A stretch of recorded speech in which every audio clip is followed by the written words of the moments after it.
guys, update came to IG post. Dito, get ready with me as prepare for Melquies.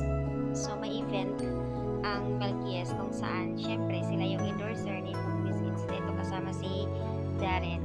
Apat sila actually sa Asia time. So, ayan, sino ka ba dyan ate girl? Nasa si Balasi ka na ulit. Sobrang ganda talaga ni Kimi. Walang ibang katulad. Yung gusto ko sa kanya, yung the way makangiti. Ang ganda ng ngiti niya. Yung smile niya talaga nakakadala. So, Melquies is so delicious. Love it. Because, of course, Kimi ang endorser. Sobrang ganda. Ayan, sa IG story naman ni Kimi kung saan tuloy-tuloy ang kanilang pag-promote.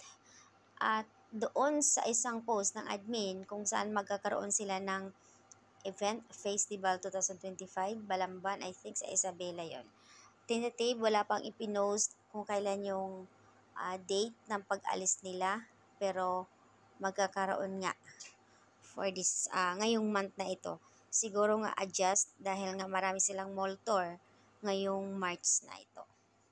So ayan ang update guys sa IG story and IG post ni Kim Chu. At syempre naman sa IG story ni Kim, naka-repost yan kay Paolo Afilino.